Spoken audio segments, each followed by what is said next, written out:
Neka se blagoslov iz manastira Lepavine prenese u naše domove i naše živote. Vi slušate emisiju Internet radija Blagovesti.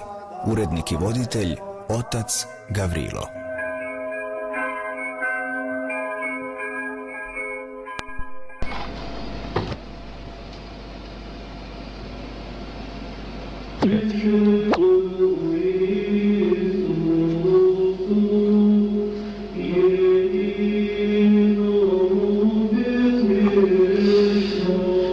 Razgovor o vjeri. Gospodina Vlastimira znamo kao čestog posjetioca manastira Lepavina. Otuda je gospođa Dana vodila ovaj razgovor s njim o vjeri i o manastiru. Ovaj razgovor je objavljen u manastirskom časopisu Put, istina i život 1997. godine.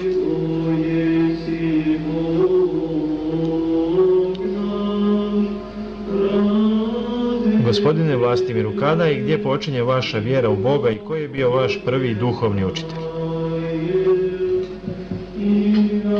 Moja prva saznanja o Bogu dobio sam od svoje majke. Još od najranijeg djetinjstva naučila me da se krstim i da se Bogu molim. Ulivala mi je strahopoštovanje prema Bogu, da je Bog na nebu, da gleda na mene i da mi je dao anđela koji me čuva, ali da će me Bog kazniti za neposlušnost. Od najranijeg djetinjstva se sjećam da sam sa mlađom sestrom pre spavanja obavezno se morao moliti. Moja majka je bila vrlo pobožna žena i tu svoju pobožnost je prenosila na nas, djecu. Mogu reći da je ona bila moj prvi duhovni učitelj. Još jedan događaj je dosta snažno uticao na moju pobožnost. Kao petogodišnjaka otac me odveo u manastir Bukovo, nedaleko od Negotina. Nikada neću zaboraviti ulazak u manastirsku crkvu, gotovo potpuno u mraku. Samo je nekoliko svijeća i kandila gorilo. Sa desne strane čulo se tiho pojanje jednog starog, sjedog monaha. Taj polumrak, tiho pojanje kaluđera, ikone koje su se jedva nazirale na ikonostasu.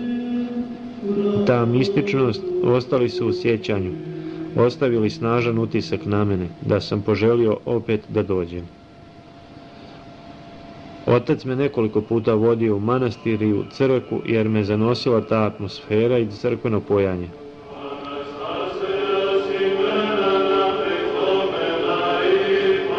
U našu kuću je često dolazio sveštenik. Slavila se krsna slava, u školi je bio obavezan vjeronauk, pobožna atmosfera u kući. Sve je to uticalo na formiranje moje pobožnosti, a kasnije čitanje Svetog pisma i svetiteljskih knjiga.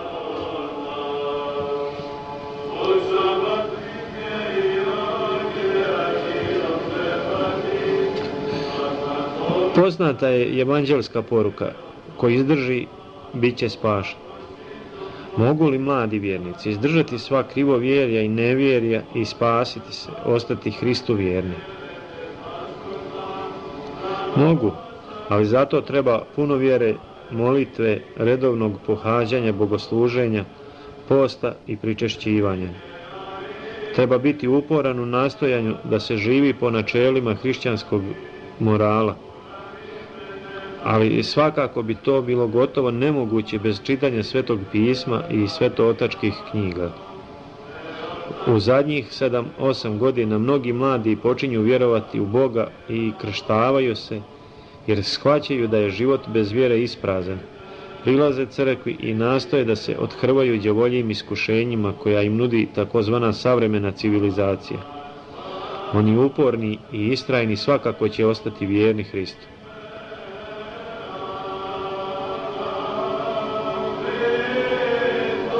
Koja su najteža iskušenja za vjernike u mladosti, a koja za ljude zrelije i starije dobi? Šta nam je zajedničko? Mislim na mirjene, a ne na sveštena lica. Odgovarajući na drugo pitanje, nešto sam odgovorio i na ovo, a još bih dodao da je mladima danas teže, jer su više izloženi iskušenjima savremene civilizacije, a naročito drogama i raznim sektama. Pogotovo se to odnosi na mlade koji nemaju vjerskog odgoja i ne poznaju evanđelje koje daje odgovor na sva pitanja.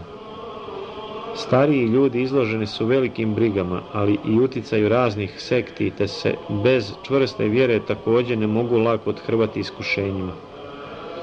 Zato možemo zaključiti da su nam iskušenja slična, a da nam je izlaz iz teškoća i problema čvrsta vjera u Boga i njegovu moć.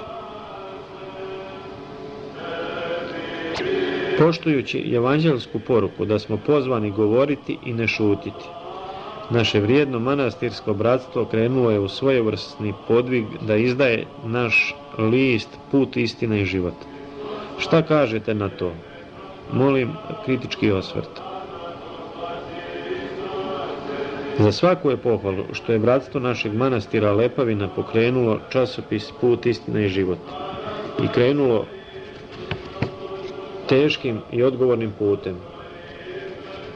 To je za sada jedini vjerski pravoslavni časopis u Hrvatskoj i za njim se osjećala itekako velika potreba. Što se tiče sadržaja, nemam primjedbu, jer je to vjerski časopis i rubriku o našim vjerskim narodnim običajima, naročito što se tiče krsne slave. Taj je običaj dosta zanemaren u našem narodu, ovdje u Hrvatskoj, ili ako se i slavi krsna slava, onda se to često čini bez vjerskog obilježja. Pa zar krsna slava nije vezana isključivo uz naš srpski narod i uz našu pravoslavnu vjeru i čini nas onim što jesmo?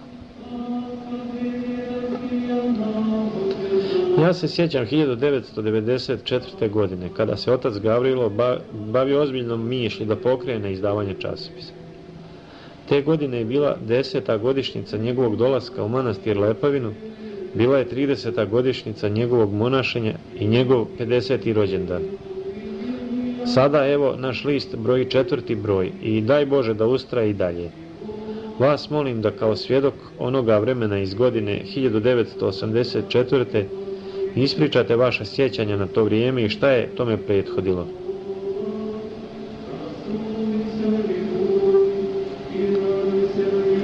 Prvi put sam čuo za manastir Lepavinu sredinom 50. godina. 2-3 puta sam tih godina dolazio u manastir koji je tada bio u dosta lošem stanju. Dio konaka je bio potpuno srušen. Zatim sam bio u manastiru kada je njegovo visoko preosveštenstvo zamonašio oca Jakova. Kada sam 1984. godine sa pokojnom profesoricom Pribić i bratom Slobodanom posjetio manastir, u njemu sam zatekao oca Gavrila, koji je došao iz Svete Gore. Sjećam ga se kao tihog, mirnog, povučenog monaha koji je vrlo tiho govorio, nije podnosio buku niti glasan govor. Puno smo razgovarali o Svetoj Gori i životu monaha, od njega sam čuo puno iz žitija svetih. Razgovori su bili isključivo o vjerskim temama i dao mi je mnogo pouka o hrišćanskom životu. Od dolaska oca Gavrila često sam ili sa drugim vjernicima iz Zagreba dolazio u manastir i pred ikonom Bogorodice Lepavinske provodio dugo vremena u molitvi, moleći Bogorodicu za utjehu i pomoć i za zdravlje mojih najmilijih. Manastir je i dalje bio zapušten, narod iz okoline slabo je ili nikako dolazi u crkvu. Nedeljom možda 2 ili 3 vjernika, a često niko. Ocu Gavrilo je zbilja bilo teško, ne samo zbog toga što je živio u velikoj oskudici, nego i zbog toga što sam nije mogao da odsluži svetu liturgiju. Ali uz pomoć Božju i presvete Bogorodice sve je to savladao, a manastir se počeo obnavljati. Narod se sve više počeo vraćati vjeri i dolaziti u crkvu. Mnogi su moleći se pred ikonom presvete Bogorodice dobili utjehu i pomoć. I prije su monasi čitali molitve pred Bogorodičinom ikonom, a to je nastavio i otac Gavrilo i poslije čitanja molitve događala su se čudesna isciljenja. Neka od njih su opisana u rubrici Manastirska hronika. Od dolaska oca Gavrila redovno jednom mjesečno, a katkada i češće, dolazio sam u manastir. Dolazeći u manastir svaki puta osjećao sam se duhovno obnovljen, molitvom i radom u manastiru nalazio sam duševni mir. Iako sam pobožan od najranijeg djetinjstva, tu sam se najviše učvršćivao u svojoj pravoslavnoj vjeri i ne samo ja, nego i svi ostali koji su boravili u manastiru. Tu bih spomenuo brata Mirka i Slobodana, sestru Maru i pokojnu tetu Zlatu, sestru Boju i brata Milenka, a kasnije sestru Radojku i ostale. Otac Gavrilo nas je nazvao lepavincima, čime smo se mi posebno ponosili. Nekako sredinom 80-ih godina zadesio me težak lični problem, ali svaki puta kad sam došao u manastir osjećao sam se bolje pred ikonom Bogorodice Lepavinske uz molitvu i hrabrenje oca Gavrila. Ustrajnom molitvom i uz pomoć Božju ja sam svoj problem riješio. Uza sve to često sam se ispovijedao i pričešćivao. Još jedan događaj pokazuje neizmjernu milost Božju i presvete Bogorodice. Naime, moja majka je već u poodmakloj dobi slomila nogu. Trebala je biti operisana sutradan, a ja sam se brzim vozom vraćao iz Osijeka u Zagreb. Taj voz po redu vožnje nije stajao u Lepavini, ali se taj dan i na čuđenje željezničkog osoblja tu zaustavio. Odmah sam sišao sa voza i otišao u manastir. Otac Gavrilo se začudio što me vidi, jer je to bilo neuobičajeno vrijeme moga dolaska. Zamolio sam oca Gavrila da pred ikonom Bogorodičinom očita molitvu za uspješnu operaciju i ozdravljenje moje majke. Moja majka je sutradan vrlo lako podnijela operaciju i s obzirom na njene godine oporavak je bio vrlo brz. Unatoč tome što je imala 76 godina i što je operacija kuka težak hirurški zahvat, ona je već 3. dan nakon operacije uz pomoć štaka sama hodala. To je još jedan dokaz kako molitva pred Bogorodičinom ikonom i čvrsta vjera u Boga pomažu.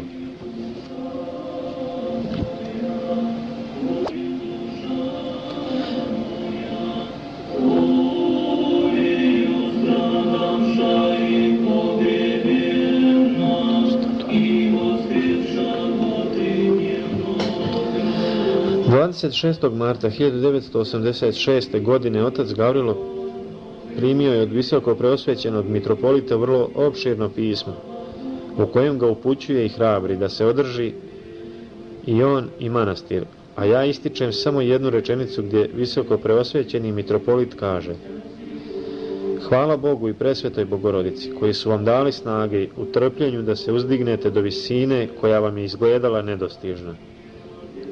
Molim vas da nam ovo komentarišete i objasnite sa stanovišta ondašnjeg života u manastiru. O tome sam djelomično govorio u prethodnom pitanju. Nije lako čovjeku biti sam, ni u gradu gdje je ipak okružen ljudima, a kamoli na osamljenom mjestu, u teškim uslovima za život. Odgovor je u citiranoj rečenici visoko preosvećenog mitropolita Jovana. Samo duboka i iskrena vjera u Boga, ustrajna i svesrdna molitva daje snagu da se istraje u nevolji i trpljenju. Ištite i daće vam se. To se odnosi kako na monahe, tako i na nas, vjernike koji u životu snalaze razne nedaće i iskušenja. Post, molitva i beskrajna vjera u Boga savlađuju sve prepreke. Pogledajte kakva je razlika između manastira kakvog je zatekao otac Gavrilo kada je došao i manastira danas. Kada je došao, otac Gavrilo je bio sam u pustom manastiru. Danas je u manastiru bratstvo, dat će Bog pa će se i povećati. Narod dolazi u sve većem broju nedjeljom i praznikom, a i svakodnevno na čitanje molitve pred Bogorodičinom ikonom, gdje se nalazi utjeha i lijek za sve bolesti i rješenja za sve probleme. Znači, duboka i ustrajna vjera pomogla je ocu Gavrilu da ustraje i savlada sva dosadašnja iskušenja i da manastir Lepavina danas bude ovo što jeste. Šta nam valja činiti da se poboljša naš vjerski život i koja je uloga nas vjernika, a šta predlažete sveštenim licima, našim duhovnim učiteljima?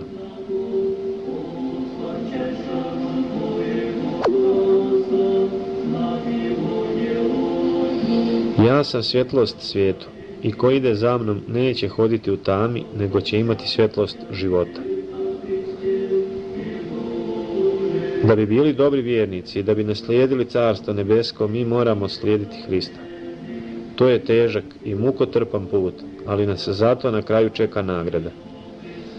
Đavo nam svakodnevno postavlja zamke, ali uz Božju pomoć lakše ćemo sve prebroditi.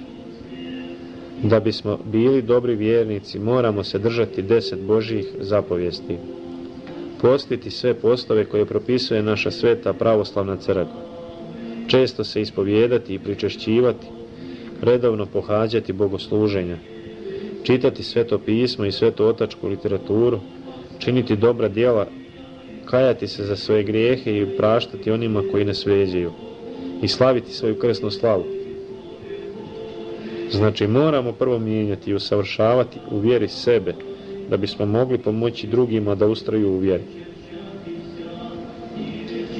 Mi koji sebe smatramo vjernicima, dužni smo i moramo podučavati u vjeri one koji traže savjet od nas.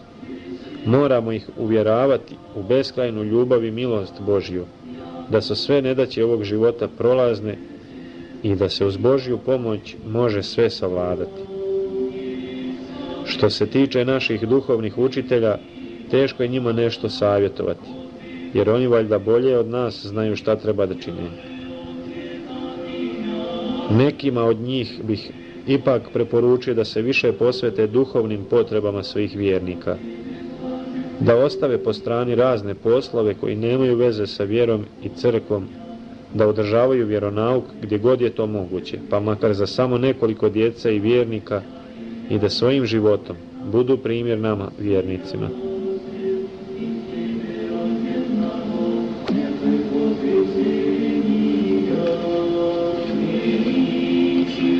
Gospodine Vlastimiru, bili ste na Svetoj gori. Zbog čega ste tamo otišli i kakvi su vaši utisci?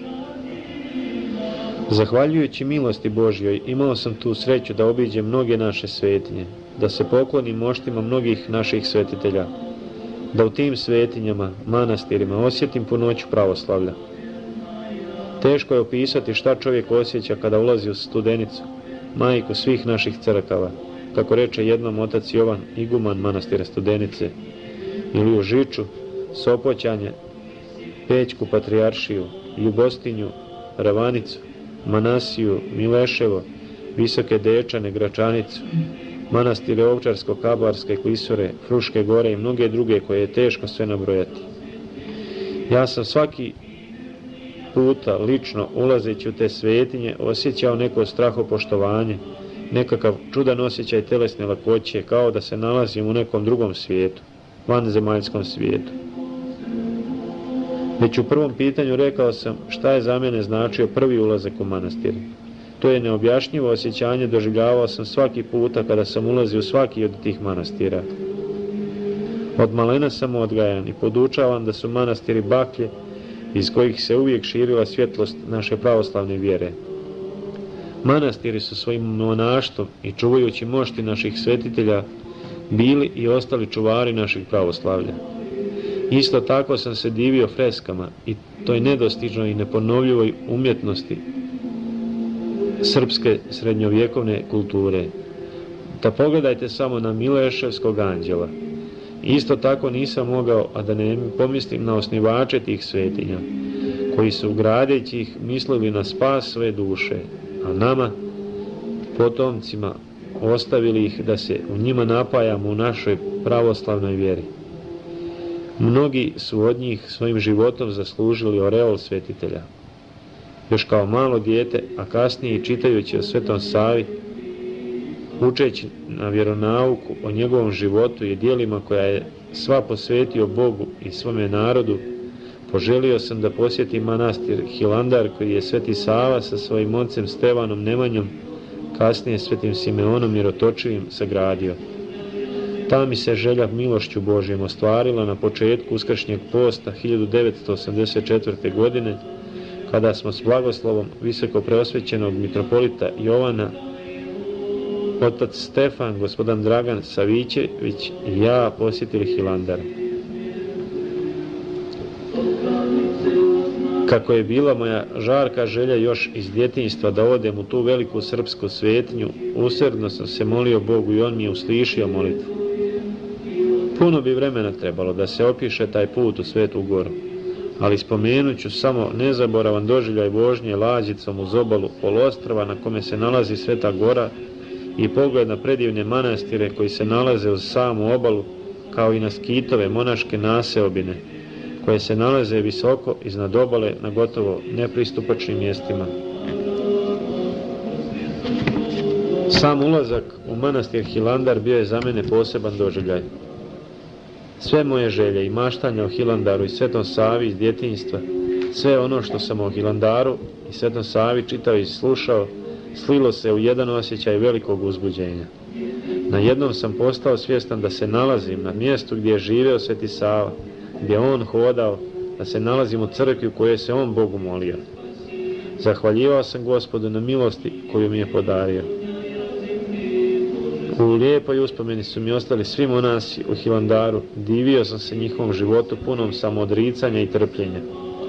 Među njima izdvojio bih blaženo počivšeg starca Nikanora, koji me je ispovijedao u oltaru manastirske crkve i koji me je na blagi i očinski način savjetovao kako da ustrajem u svojoj vjeri, kao i oca Mitrofana, s kojim sam vodio duge razgovore, kako u Hilandaru, tako i u Hilandarskoj kući u Solunu. Vi ste obišli mnoge naše svetinje, hodočastili ste u svetu zemlju, što je ovdje velika rijetkost. Sjetite se za naše čitaoce tih događaja. Da, ne pruža se često prilika da se hodočasti u svetu zemlju. I to je jedna moja davnašnja želja koju mi je Gospod svojom milošću ispunio. Još u djetinjstvu sam slušao o svetoj zemlji i Hristovom grobu. Kako na vjeronauku, tako i od ljudi koji su tamo išli na hodočašće. Netremice i sav pretvoren uho, slušao sam pričanje tih ljudi o onome što su tamo vidjeli i doživjeli. Tada sam prvi put čuo riječ hadžija, kako su te hodočasnike nazivali. Usrdno sam se molio Bogu, odlazio u manastir Lepavinu i molio Bogorodicu da mi i ona pomogne u ostvarenju moje želje. I tako smo s blagoslovom visoko preosvećenog mitropolita Jovana, pokojna teta Zlata Bajraktarević, gospodin Dragan Savićević i ja u organizaciji putnika iz Novog Sada i pod vodstvom Mati Makarije iz Pećke patrijaršije krenuli na put u svetu zemlju. To je valjda san svakog hrišćanina i posebna je blagodat Božja onome ko to doživi. Riječima je teško opisati, gotovo nemoguće, osjećanje tokom posjete Hristovom grobu, Golgoti, Vitlejemu, Nazaretu, Gecimanskom vrtu, mjestu Hristovog vaznesenja, Bogorodičinom grobu, Kapernaumu, Galilejskom jezeru, Tavorskoj gori, grobu vaskrslog Lazara i mnogim drugim mjestima u kojima je Hristos obitavao i propovijedao evanđelje. Ili doživjeti blagodatni oganj u crkvi Hristovog groba ili simbolično krštenje na rijeci Jordanu i tako dalje i tako dalje.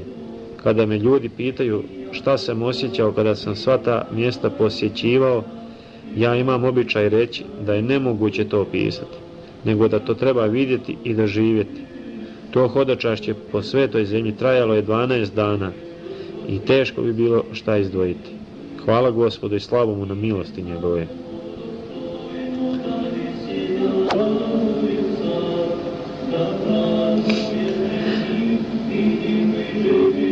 Čekam vaskrsenje mrtvih i život budućeg vijeka, kaže nam simbol vjere. Riječ je dakle o posljednjem vremenu, o sudnjem danu. Ako hoćete, odgovorite, kako vjernik čeka i šta o tome misli? Mnogi od nas obuzeti svakodnevnom brigom za egzistenciju, prevelikom težnjom za ovozemaljskim dobrima, zaboravljamo da smrt nije kraj života i da ćemo na sudnjem danu morati polagati račune za svoja djela i nedjela. Najpogubnije je to što mislimo da ima vremena za pokajanje. Mi vjernici znamo da to nije tako. Vremena nema jer ne znamo kada će doći smrt. Zato treba da u svakom trenutku budemo spremni da položimo račune Stvoritelju za ono što smo ili nismo učinili u ovom zemaljskom životu. Već sam govorio kakav treba da bude život vjernika. U svakom slučaju moramo svakodnevno misliti na to da kraj života našeg bude hrišćanski, bez bola, nepostidan, miran i da dobar odgovor damo na strašnom Hristovom sudu. Na kraju bih htio da pozdravim uvrštenje rubrike Razgovor o vjeri u ovaj časopis. Svi mi koji dolazimo u manastir uvjerili smo se u moć Božju. Samo nam vjera pomaže i ona nas spašava. Dobro je da vjernici iznose svoje iskustva i razmišljanja. Hvala Bogu što smo obavili ovaj posao i hvala vama za vaše odgovore. Ako želite, molim vas završnu riječ. Hvala vam što ste me pozvali na ovaj razgovor i neka nam Bog i Presveta Bogorodica budu na pomoći. Sa gospodinom Vlastimirom razgovor vodila gospođa Dana Badovinac.